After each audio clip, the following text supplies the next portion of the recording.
So we're going to run through some of that information, and then we are going to hear from a current fellow, and then there'll be an opportunity for you to ask some questions. You can submit those questions throughout the conversation in the chat if you're worried that you might forget them by the time that we get to the end. Otherwise, you're welcome. There are possibly going to be as many as 80 people on this call, so we'll be using the raise hand functionality and testing all of that great Zoom etiquette that we've been practicing over the last 3 years when it comes to the point of actually if you have any particular questions. We will then send you on your merry way with some follow-up information and some details around how you would go about applying and what to do if you have any further questions. So without further ado, thank you very much for coming along. My name is Matt Beard. I'm the Program Director of the Vincent Fairfax Fellowship, which is based at the Cranlana Centre for Ethical Leadership.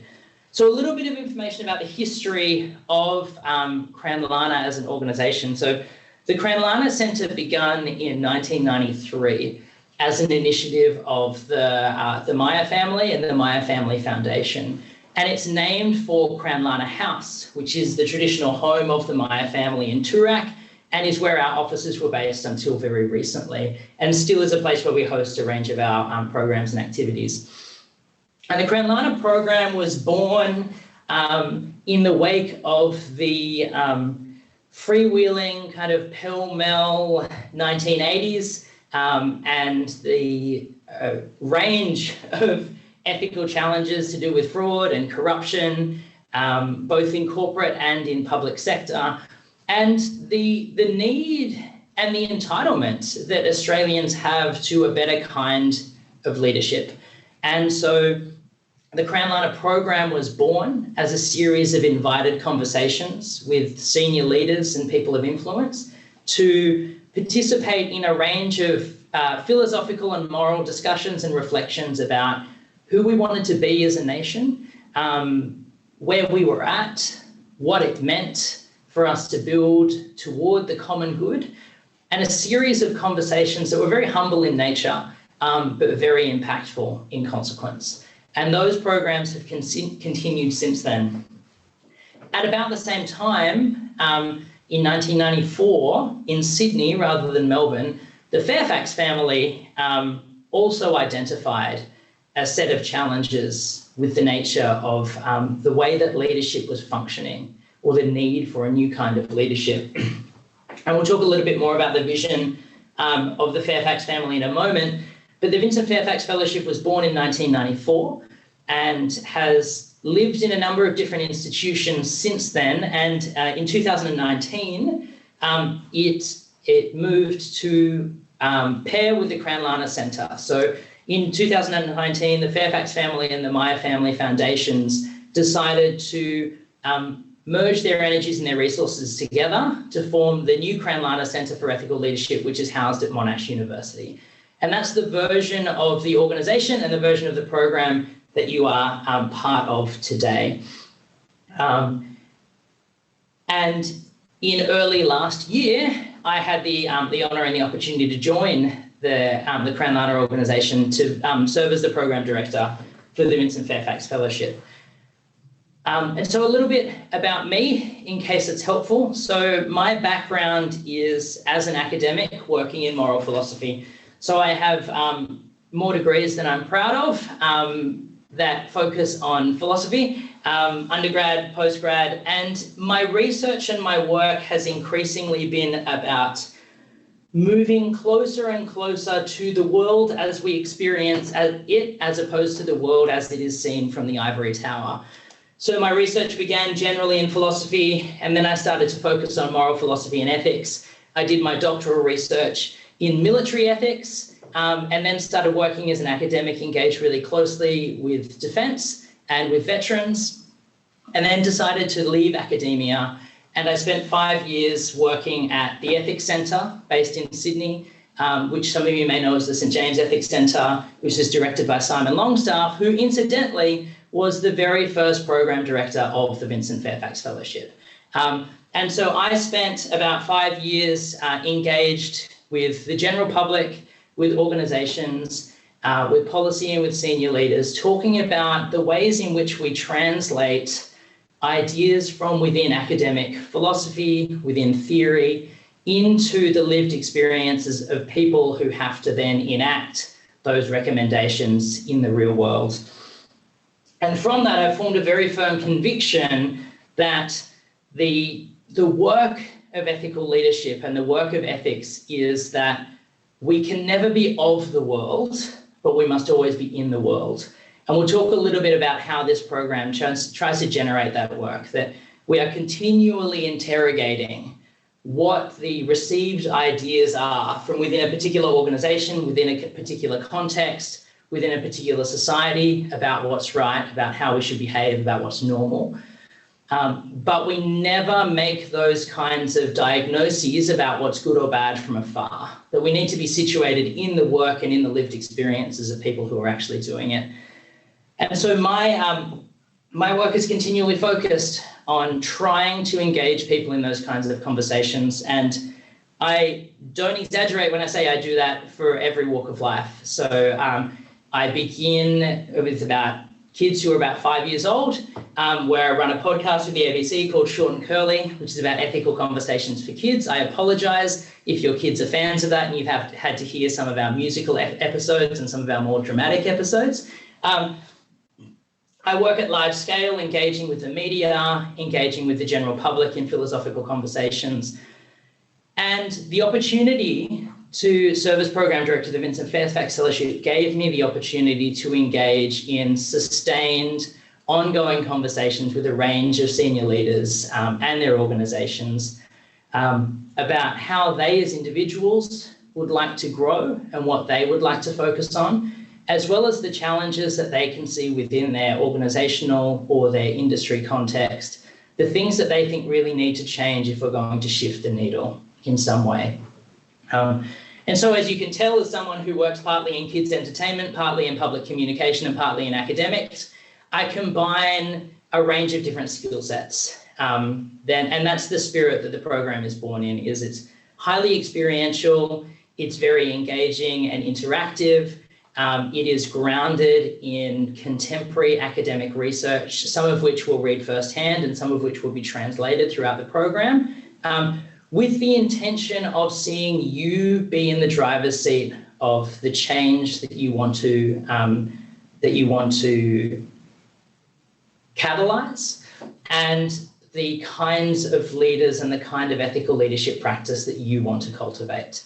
My role is as a facilitator, not as an instructor, and that will come through in the way that the program runs. That is more than enough about me. So let me tell you a little bit about the program and some more detail around its history. So I mentioned that the Fairfax family started this program in 1994 after the Wild West of economics, finance, and politics of the 1980s. But it was also a concept that emerged in the final months of Sir Vincent Fairfax's life as a testament to his legacy. And I've had the opportunity on a number of occasions to talk with Sir Vincent's grandchildren, with his children, and with people who knew him very well. And the continual testimony that we hear about Sir Vincent is that he was the most frustrating board director that anyone ever was able to come across. And the reason for that is because instead of asking questions that people had prepared for, like what's the return on investment going to be, how are we going to manage disgruntled stakeholders, are we meeting our legal and compliance obligations, he would ask questions like, is it the right thing to do? Does this reflect who we really are? And he was a voice of values, a voice of moral principle in environments that had historically been quite allergic to them. And Sir Vincent had a very clear vision, and you can see it in the quote there, that, the health of a democracy is not purely measured by the eminent leaders who are the most visible and the most vocal in a society. And their character is not what determines the health of a democracy. What it is determined by is the number of quiet, humble, little leaders exercising moral influence within their communities, with a clear vision of what the common good looks like, with a clear understanding of who is most vulnerable and aiming to treat people in the way that they would like to be treated. And it's in that vision that the Vincent Fairfax Fellowship was born. And as I say, it began at the St James Ethics Centre. It then, after about 12 years, moved to the Melbourne Business School before spending time at Ormond College, and then finally coming here to the Cranlana Centre for Ethical Leadership, where we hope it is going to spend a very long time. The vision of this program is for Australian leaders to have the conviction, the skill and the knowledge that they require in order to not just practice it, not just kind of talk ethical leadership, not just think about ethics when it comes to complex decision making, but to embody the practice of ethical leadership. And we think about that in a few different ways. The first way is to think about the idea that an ethical leader is an architect of ethical culture, which is about creating environments in which it's easy for people to be their best selves and where it's difficult for them to fall into the lesser demons of their nature. If we think about findings from things like the Banking and Finance Royal Commission and the role that incentive structures and KPIs or OKRs or whatever kinds of measuring instruments you choose functioned to obfuscate or actually motivate people in the opposite direction that their moral obligations or their legal obligations should take them in. The function of leadership there is not to be the tone at the top. The function of the leader there is to design a different kind of environment with different sets of motivations. We also think about leaders as agents of moral progress. And the reason for this is because increasingly now we are seeing a renewed conversation about democracy and the health of a democracy being about institutions, individuals and organizations collaborating together with a shared vision of the kind of nation and the kind of society we want to live in. Conversations about ethical leadership are often siloed to internal matters. Have we got our governance in order? What is our duty of care? Are our stakeholders being appropriately taken care of? Those conversations can no longer be isolated from discussions about broader issues of systemic justice, broader questions of sustainability, the role of different genders and the inclusion of different genders in society, wealth inequality. There are a range of challenges that increasingly we are seeing the ways in which various organizations, whether they be public sector, whether they be private sector, whether they be individual entrepreneurs and startups, that the measure of their moral quality is not just internal to the way that they treat the people they touch, but how they are going to leave the world once their work is done. And we focus on that as one of the core domains. And the final one is thinking about the individual leader themselves and whether they are a positive role model and whether they possess the kind of character traits and characteristics that we would think of as being those that an ethical leader possesses. And so the final goal at the end of this is that we want to build not just individual leaders, but a community of leaders who possess the conviction, the skill and the knowledge, or what we talk about colloquially in the program as the head, the heart and the hands of leadership, in order to be both ethical and effective leaders with an orientation not just toward the good of their organization, the good of their sector, but toward the common good for the kind of society that we live in. And that has been and is still the purpose of the Vincent Fairfax Fellowship, is to create a community of like-minded leaders who have a common language, a common set of motivations, and who feel trusted and accountable to a group of colleagues working across all different sectors and components and domains of Australian life, to feel like this work that can often be very lonely is in fact not lonely, and that they have some trusted people to turn to and a cohort of people to whom they're accountable for continuing this work. Once a fellowship or once a program, any learning program is finished, the work continues. So let's go into a little bit more detail. You're signed on to the message, you love the vision, this sounds like something you want to be a part of. What on earth are you going to spend 12 months doing? The Vincent Fairfax Fellowship is a multimodal fellowship. It runs for 12 months and it is designed to be a marathon, not a sprint. A lot of leadership programs work at a high level intensity for a very short period of time. They motivate you, they energize you, a lot like a Mars bar, and then the sugar runs off, and then there's something else that needs to take its place. We've adopted a combined model. We do have some of those short intensive, but we also try to work over a sustained period of time because, as you all know, change, whether it's organizational, whether it's situational, or whether it's personal, takes time. And so the structure of this program, I'm going to outline some of the detailed elements, and then I'll talk you through a little bit of the timeline about how that looks over the course of 12 months. The central component of the program, or I suppose the high watermark of the program, are 2 in-person retreats. This is the first time we've moved to a 2 retreat model, and each of those retreats will run for 5 days, and they will be residential. So you will come together for 5 days in 2 locations, most likely in Melbourne and Sydney, one in March and one in August. And we will spend 5 days focusing on a range of kind of questions and issues that we'll talk through in detail in a moment. In between those, we have a range of other points of engagement. We'll run a series of online discussions with subject matter experts focusing on particular issues that our belief is that you cannot function well as an ethical leader in Australia in 2022, 2023, 2024 if you don't have a rudimentary understanding of some particular burning issues. So we'll bring together subject matter experts to talk about institutional misogyny and climate change and data and AI and the work of decolonisation and a range of different issues that we need to have a working understanding of regardless of the particular context that we find ourselves in.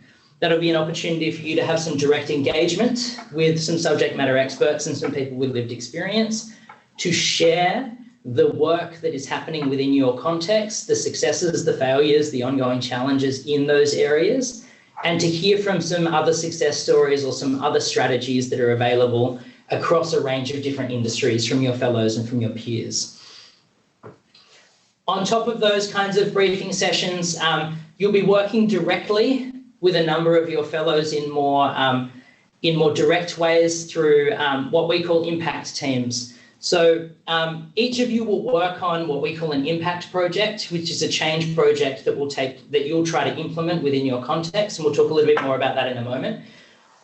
But that's not isolated work. You'll be working with a team of other fellows and ideally with some external subject matter experts who will form a bit of an advisory committee for that work. And you'll be meeting up with different members of that team to trade notes. Some of that will be online, some of that may be physical in nature, depending on the nature of those meetups and what is needed for that project. So there'll be a range of different meetups focused on those impact projects, as well as some opportunities for you to network, whether that be online or whether that be state-based meetups with some people from your cohort at different times within the program.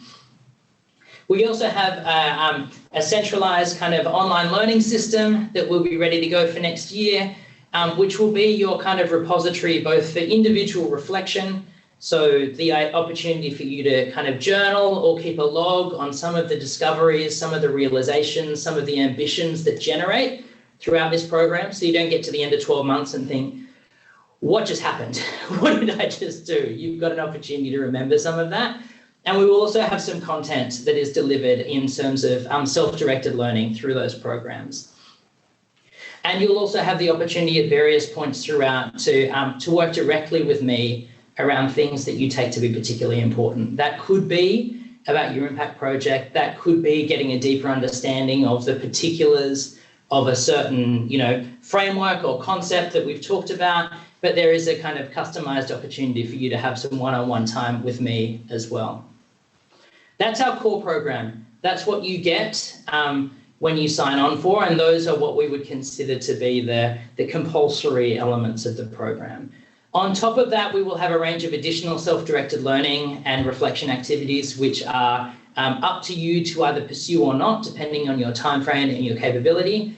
And we also have a designed coaching support program. So the models for that are still being figured out, but for an additional cost, you're able to work directly with a coach who will be supporting you and offering you individualized and personalized coaching that is specifically designed to support the kind of work that you'll be doing throughout this program.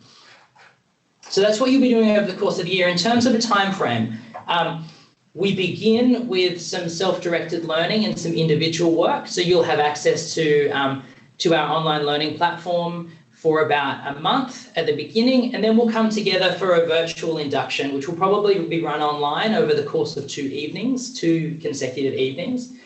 You'll then have about another month to start to do some preparation work before we come together for our first 5-day retreat, which will be in March.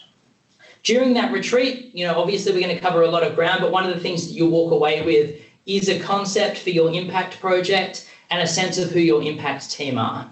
And over the next period of time, you'll have a series of meetups with that impact team to continue to advance that work, both collectively and individually. We'll also be getting together for some of those issue discussion sessions, and there'll be some ongoing kind of individual reflective work that you'll be doing. In around late June, early July, we'll down tools for a little while and just take a breath, because by then you'll have been working pretty hard. And then we'll come back together and pick up energy again with our second retreat. So we'll have another 5-day retreat where we'll consolidate a lot of what we've done so far. We'll add some new considerations into the mix, and start to get really experiential in terms of grounding some of the things that you've learnt. You'll continue to drive on with your impact projects. By that stage, you'll be past the kind of problem formulation and investigation, and you'll be starting to think about implementing some kind of change. And so the second part of the program will be in the doing work. It'll be in the hands work rather than the head and heart work. We'll continue with some of those online meetups, some of the issue discussions that we'll be running throughout, and then we'll come back together in November for graduation. And that graduation is an opportunity for you to share the results and the findings of what you've done over that 12 months of impact project work and what you're going to do next. So that's how the year will look like in terms of structure. Let's go into a little bit more detail around some of the key points. So the first one are the leadership retreats. So the leadership retreats have a range of different components to them.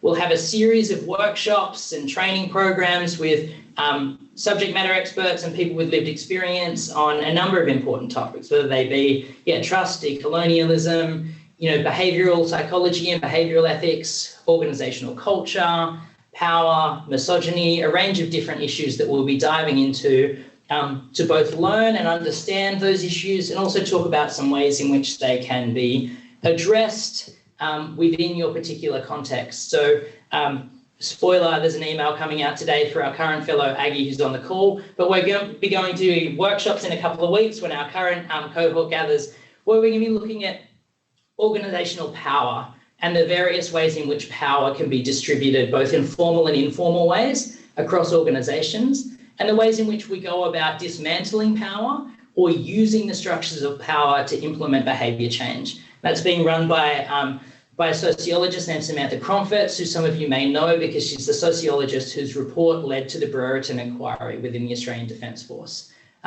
We've also got an Indigenous leader and lawman who is going to be spending a few hours talking about the Uluru Statement from the Heart and what it calls for, as it not just what it asks for in terms of a political aspiration, but what it means as a new model of leadership, a new model of engagement, and a new spirit that we can undertake as a model of leadership for Australians. So we'll have a number of sessions like that. We spend a lot of time on close studies of texts, so key texts that are important and instructive, and we'll spend time reading through those and then just discussing those and how they manifest within different people's workplace contexts, what they mean to different people, and what realizations come from some of those key readings.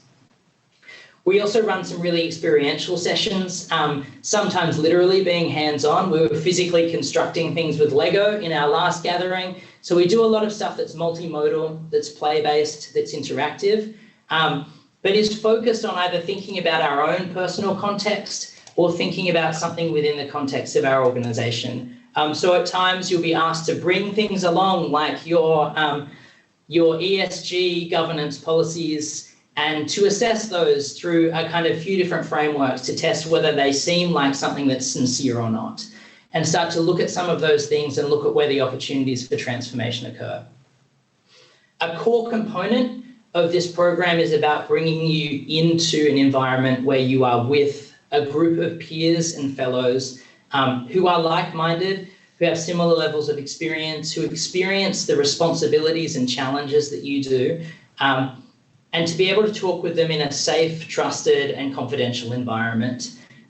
So there is an enormous amount of space for storytelling, for reflection, for learning, sharing, collaboration, and that experience, not just of telling a story, but genuinely being heard and feeling like there are people who understand what you're experiencing, to whom you aren't accountable, to whom you aren't responsible in the same way as you are people within your organization. Just having that kind of environment available to you, we know from feedback is one of the most valued components of this program, and it's one that we focus on really intensely, is trying to create that environment of trust really early on so that you have that support network available to you. We also work really hard to incorporate arts and cultural experiences, direct engagement with community, stakeholders who are affected by the decisions that you make, so that we have a really holistic experience across that 5 days that you take a lot away with to spend the next 3 months kind of digesting, processing, and thinking about trying to operationalize. And one of the core things that we also do throughout these leadership retreats is start to focus on and refine, especially in the first leadership retreat, your impact project. The thing that you are going to do once you've collated all of this transformative, ground-shaking information, that you're going to go out and do something with it. And a key purpose of this program is to decentralize and democratize some of the things that we've learned. And that's the purpose of our impact project, which aims to reinforce the learning so that you've got some kind of lived experience, some direct experience of what it means to try to enact ethical change. Once you have a clear vision of what needs to happen, you can kind of push that forward. It's also about democratizing the things that you've learnt. There are lots and lots of people who don't get to directly benefit from this program, but our vision is that each of them indirectly benefits because of the kinds of change projects that you're able to lead within your context and your organization. We help you to understand in a little bit more detail what ethical change looks like and what moral progress looks like and how that goes about. And finally, even though it's point 3 on that slide, helping you to identify as agents of moral progress. So you see that as something that is a part of who you are and a part of your practice. And that's the reason why these impact projects are designed to be unfinished at the end of the program. You will not graduate having fixed the world. You all know that, but it's really hard not to think that that's what is required of you within the context of your impact project. So we design this so that you leave this program with a baby, something that you need to continually take care of, because the work of ethical leadership is not done. You don't get a badge like in Scouts that says that you're now able to tie knots and therefore you have this badge that you can wear on your sleeve. There's no ethical leadership badge.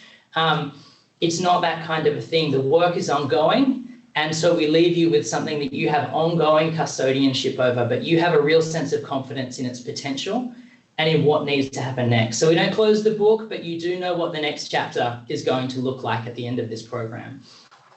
To give you a little bit more detail, I want to give you an example of how these impact projects can generate, both on an individual level, and then how they can wind up being collaborative, team-based projects between fellows. They don't need to be that, but there is the opportunity for them to scale and grow or move in a new direction based on the cohort who are participating. So this is because we treat all of our fellows' information in confidence, this is a kind of reworking of something that is currently happening within some of the fellows within the program. So a bunch of different fellows have really ambitious outcome-oriented projects. They're aligned to UN sustainability goals. They're aligned to particular health outcomes for certain communities or financial outcomes for certain communities who are vulnerable and disenfranchised. But all of these solutions that have been worked up in people's, very clever brain laboratories haven't been developed with close relationship with the communities in mind. And each of them also involves large-scale infrastructure changes which are not easily unworked. And that means that we need to think about the consent of those communities in really significant ways, so that there is an ongoing engagement with those communities so that we can get meaningful and ongoing consent. So that becomes a problem that's shared by a few different fellows. And so we decided to bring them all together to work on this from a few different ways. And so their aspiration is to think about how we design community into governance and decision-making. And that becomes the problem statement that they investigate. We're lucky enough to have in our cohort a design expert who can help work on a new way of running project initiation workshops with community members. And we're rethinking in a decolonial way, in a more democratic way, how we run those workshops so that some of those existing power asymmetries that happen when you're working with whiteboards and post-it notes, and when you as the designer of the workshop get to choose what kind of language is used and what kinds of methods of knowing and what kinds of evidence is important, that gets thrown out the window because all of that is still imposing on that local community, and we want meaningful participation. And so that becomes the meaty design problem for that design expert.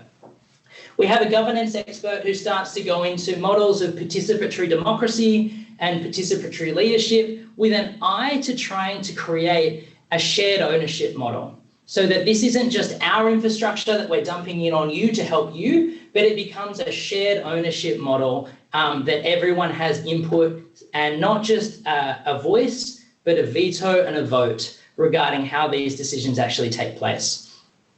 We have an academic who happens to work in psychology and therefore is able to dive into questions about, well, what does genuinely informed consent mean?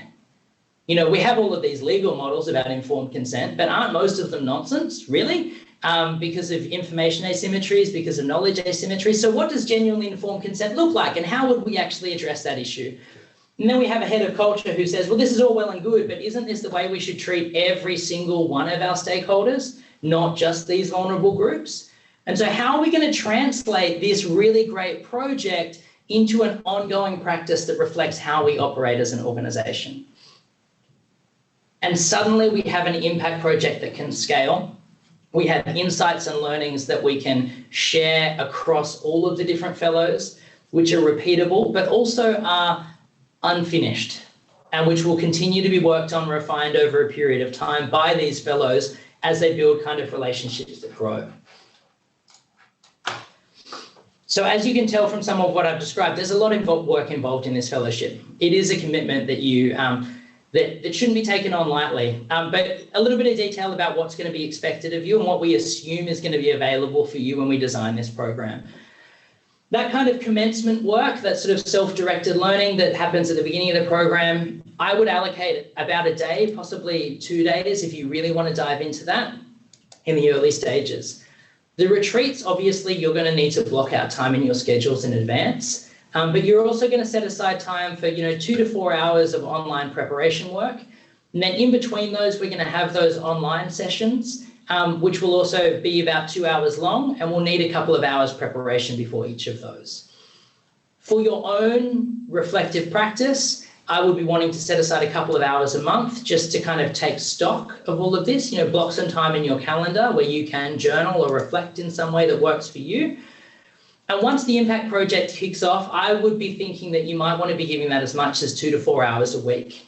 And that's why part of the application process, we do ask for a statement of support from your organisation that says, yes, we're not just happy to pay for the cost of this program, but we support this person in giving it the time that it requires, because we don't want you to get to the point where you're burning out because of this work. We want to know that you're supported in the context of doing the work and getting value out of this.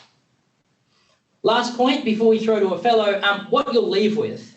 I think you'll leave with a better understanding of yourself and your kind of context and all of the smorgasbord of beliefs and ideologies and norms and behaviours and values that are working beneath the surface and which can be mobilised to affect change or which need to be unworked if meaningful change is going to happen.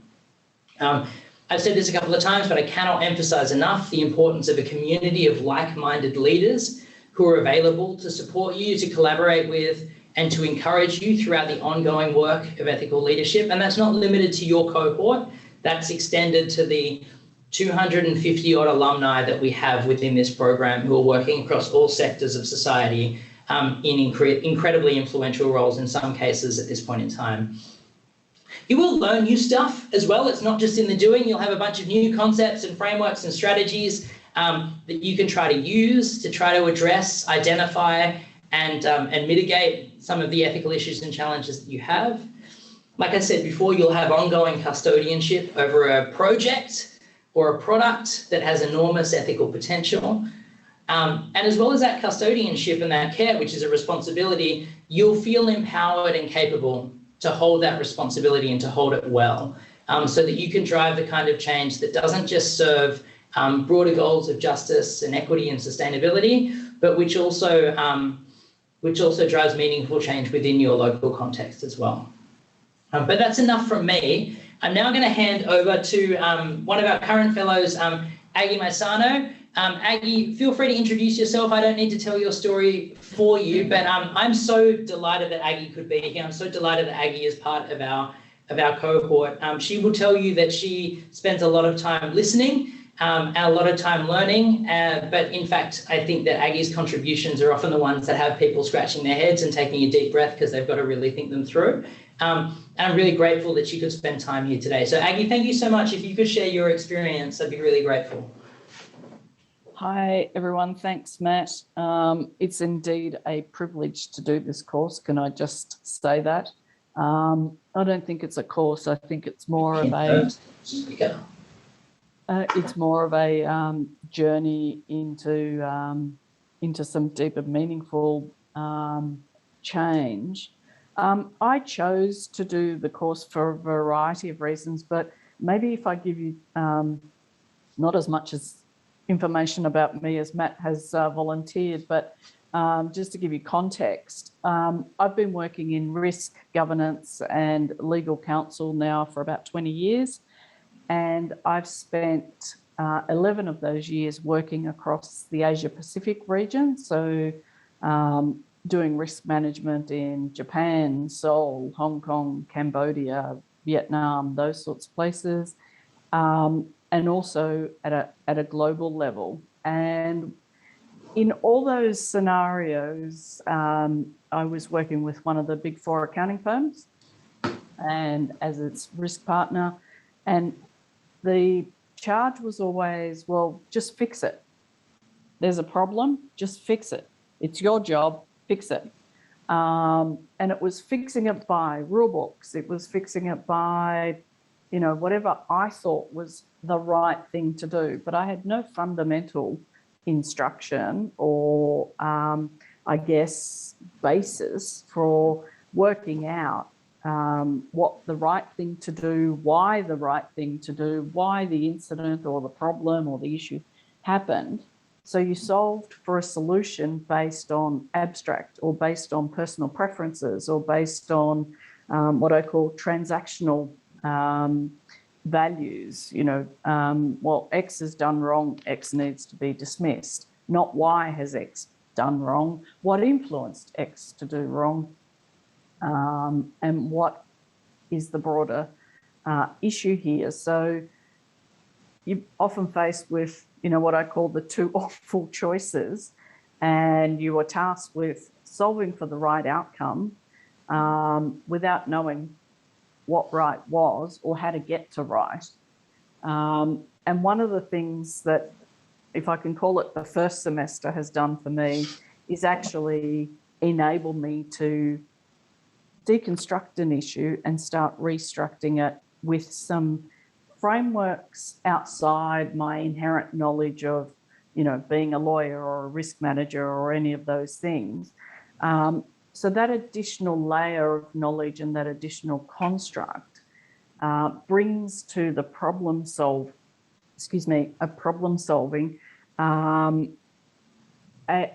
level of, and I say depth, but I don't mean it in a clinical sense, a level of ability to layer a problem differently, construct it differently, solve it differently by reference to a broader knowledge base, I guess.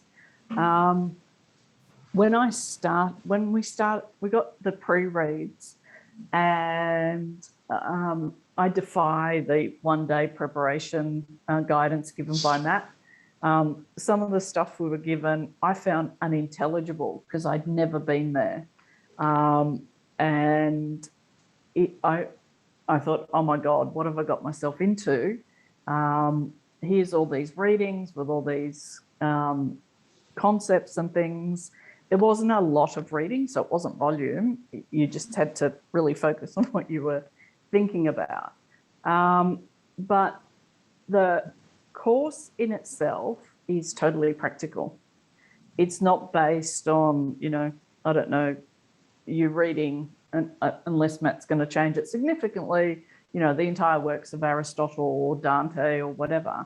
It's taking the essence of those concepts and applying them to real current problems, real current issues. So the way that the framework has been set up for us by Matt is by reference to current issues, whether it was whoever it was, Neil Young leaving Spotify, who was responsible for this, that, or the other, or the outcomes of the elections and why. So as Matt has indicated, you do work collaboratively and you take from everyone and everybody takes from you. So you're no longer this little island trying to work out how to deconstruct a problem or how to analyse an issue. The gentleman that is the design person that Matt referenced will give his input, which will be really different to mine. And by virtue of all these different views and different ways of thinking, you start to learn all these principles, and everybody brings their questions, their curiosities, their views. And whilst you don't realise it at the time, that's actually the learning that you're doing. So it's very real and very sort of understated, because you think you're having just a discussion in the retreat. So from that perspective, it's not a theoretical, it's not an academic adventure, but it is an adventure in you being able to help yourself by drawing on everybody's experience, everybody's views, and everybody's construct to help you solve for whatever the question is, and to get to right, as I like to call it. With one semester done, it has enabled me to examine the problems that I'm dealing with on a day-to-day basis, using a broader spectrum of reasoning rather than going, well, these are the solicitor's rules, this is what they say, so that's what you have to do. It's more the Sir Vincent Fairfax question, well, should we be doing it at all? Whereas in the past, it would have been, well, we're doing it, how do we justify it, or how do we stop it? Now it's, well, should we be doing it at all? Facts are now given a perspective about what is wrong and what is right and what's the best outcome in the circumstances. It's no longer, I guess, transactional for the work that I do. And, as a lawyer, things are pretty cut and dry most of the time in the sense of stop, go, etc. So that added perspective enables the practice to get a better outcome, I think, in this short time. The impact project for me is going to be something a little esoteric, but I'll give you a really clear example from a corporate point of view in how it would play out. If we were going to buy another firm, for example, or there was a change in corporate structure, usually, as Matt said earlier, it'd be measured by a series of KPIs such as what are the synergies of acquisition, what are the financials, what are the metrics, what do we get? And that would be pretty much it. The impact on all the stakeholders would essentially be driven by the fact that they're you're going to get more profit, you're going to get more market power, you're going to get more service offering, you're going to get a better technology platform. Ordinarily, you wouldn't look at who decides, who stays and who goes. How do we decide who's vulnerable? How do we deal with grievances? How do we deal with winners and losers? Who are the winners and losers? Why should they be the winners and losers? So that additional layer of why, how, and pluses and minuses give it a very different context to, well, can you just go out and, with all due respect, buy, I don't know, AGL? It's why should we buy it? How should we buy it? Should we split it up? And that's I've been watching that play out. And the reporting on it is really binary. The financials would be X. The staffing would be Y. Nobody looks at why. So for me, I will finish by saying we've only done one of our intensives, and despite the spoiler alert, Matt, for the next one in a few weeks, I think it's a program which is very, very different to anything I have ever done. It's not like doing a degree, it's not like doing a training course, and it's not like doing a qualification course. For example, I've done the Australian Institute of Company Directors, nothing like that. This is all about you. This is about you understanding the why, and this is about enlarging your perspective, if I can put it that way. With that, Matt, I think I've done my 5 minutes and I'm conscious of time. You are, Aggie. Thank you so much. You are excused. Thank you so much, Aggie. One of the reasons I asked Aggie to join us was not just so that she could share her experience, but so that I could highlight to you the kinds of people who you have the opportunity to work with and learn from within this program. I want to emphasize again that this is not an information delivery program. This is a fellowship. My role is to facilitate, but the learning happens in the relationships that are built. And so you'll note, if you do apply, that one of the questions that we pose is not just why do you want to do this, what do you want to get from this, but also what are you going to give to this? What can you contribute to the rest of your cohort?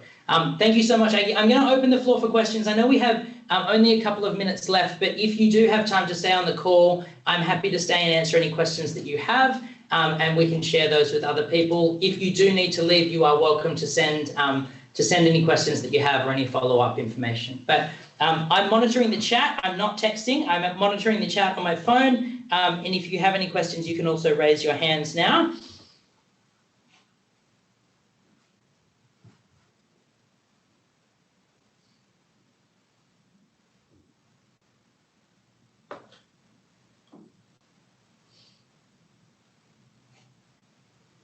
Well, I'm going to take this as a sign that you all think it's very important that I run to time. It is sometimes hard to think of the question in the first moment. You are going to receive some follow-up information that is going to outline to you the application process from here, that will give you an understanding of the pricing, so that you can go back to your organizations, or if you're considering self-funding, you can think about what that will mean for you and what the year will look like for you next year should you consider applying. Please don't hesitate if you have questions. Don't leave a stone unturned. Thank you so much for your time, and I really hope to see some of your applications flowing in the meantime. Take care of yourselves, and thank you so much for coming along.